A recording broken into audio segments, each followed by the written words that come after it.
हम और आप अनंत जन्मों से 84 के चक्र में फंसे आए हैं, अनेकों प्रकार के क्लेश कष्ट भोगत रहे हैं और इससे मुक्त होने के लिए एकमात्र उपाय भगवान राम और कृष्ण की भक्ति है। लेकिन इस भक्ति को जन्म देने वाली जननी कौन है? तब ठाकुर भक्ति विनोद ने कहा, भक्ति को जन्म देने वाली जननी माधव तिथि एकादशी तिथि। हम और आप जाने अनजाने में यदि एकादशी व्रत का पालन करते हैं तो भगवान श्री कृष्ण की शुद्ध भक्ति प्राप्त होती है, क्योंकि ये तिथि कृष्ण की प्रिय तिथि है। गणेश जी का वाहन मूषक, भगवान विष्णु का वाहन गरुड़ है, शिव जी का वाहन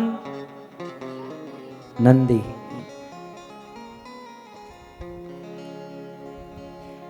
भक्ति का वाहन क्या है? हम और आप जो भक्ति करते हैं, इस भक्ति का वाहन विनम्रता। ओके, भक्ति के पुत्र कौन से हैं? भक्ति का वाहन है विनम्रता, भक्ति के पुत्र है ज्ञान और वैराग्य। तो अंत में प्रश्न यह है कि भक्ति की मां कौन है? भक्ति की माता कौन? भक्ति को जन्म देने वाली जननी कौन है? सो भक्ति को जन्म देती है माधव तिथि एकादशी तिथि। ठाकुर भक्ति विनोद ने कहा, माधव तिथि भक्ति जननी जतने पालन करी। हम और आप अनंत जन्मों से 84 के चक्र में फंसे आए हैं, अनेकों प्रकार के क्लेश कष्ट भोगत रहे हैं और इससे मुक्त होने के लिए एकमात्र उपाय भगवान राम और कृष्ण की भक्ति है। लेकिन इस भक्ति को जन्म देने वाली जननी कौन है? तब ठाकुर भक्ति विनोद ने कहा, भक्ति को जन्म देने वाली जननी माधव तिथि एकादशी तिथि। एकादशी तिथि, एकादशी तिथि, एकादशी। हम और आप जाने अनजाने में यदि एकादशी व्रत का पालन करते हैं तो भगवान श्री कृष्ण की शुद्ध भक्ति प्राप्त होती है, क्योंकि ये तिथि कृष्ण की प्रिय तिथि है। इस एकादशी को हरिवात्सर भी कहते हैं। ये हरि का एक बहुत बड़ा उत्सव है। हरि को बड़ी हरि प्रिया भी कहते हैं। हरि को प्रिय तिथि एकादशी तिथि। और जो व्यक्ति एकादशी व्रत करता है उसे अन्य कोई व्रत करने की आवश्यकता नहीं रहती है। सो आप सब जानते ही हैं, एकादशी व्रत का पालन करते ही हैं, परंतु आज विशेष एकादशी है। एक बार वेदव्यास मुनि ने ये प्रवचन सुनाया एकादशी की महिमा का। बाकी सब तो खुश थे, लेकिन भीम भैया बहुत दुखी थे। सो प्रवचन के बाद हमारे इस्कॉन में क्वेश्चन आंसर होते हैं ना, प्रश्न उत्तर जिज्ञासा।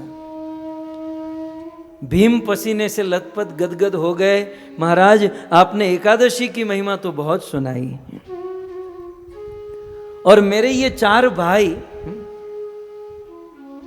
अर्जुन, युधिष्ठिर, नकुल, सहदेव, ये सब लोग एकादशी रहते हैं, लेकिन गुरुजी मैं एकादशी नहीं रह पाता। मेरे जठर में, मेरे पेट में वृक नाम की अग्नि है, और वो ऐसी अग्नि है कि मैं भूखा नहीं रह सकता। और आपने एकादशी की इतनी महिमा कही, वेदव्यास जी ने यहां तक कह दिया, एकादशी के दिन जो अन्न खाता है वो अन्न नहीं, गाय का मांस खाने के बराबर है। यहां तक कह दिया। बहुत कुछ कहा, आप सब जानते हैं। मैं तो जब इतना तक कह दिया तो भीम को थोड़ा कष्ट हुआ। सो महाराज मैं तो एकादशी रह नहीं पाता, कभी रहता हूं तो टूट जाती है, दोपहर तक रहता हूं, फिर कभी अनजाने में वड़ा पाव खा लेता हूं या सेव गांठिया खा लेता हूं, बाद में पता चलता है अरे रे आज तो एकादशी थी। सो वेदव्यास जी कोई उपाय बताइए, मुझे नरक में नहीं जाना। तब वेदव्यास मुनि ने कहा कि भीम वैसे साल में 26 एकादशी होती हैं, 12 महीने की 2 24 और अधिक मास की 2। लेकिन अन्य एकादशी व्रत का यदि कोई पालन न करे या अन्य एकादशी व्रत में कभी गलती से टूट जाती है, कभी हम जर्नी में हैं, यात्रा में हैं, यहाँ वहाँ थोड़ा बहुत 19-20 हो गया, तो साल में यदि 23 एकादशी पालन किसी ने ठीक से नहीं की, परंतु ये पांडव एकादशी, निर्जल एकादशी व्रत कोई रहता है, तो साल की 23 एकादशी का व्रत इस एक एकादशी व्रत रहने से प्राप्त हो जाता है। लेकिन इस एकादशी को निर्जल उपवास करना होगा। निर्जल माने बिना पानी पिए।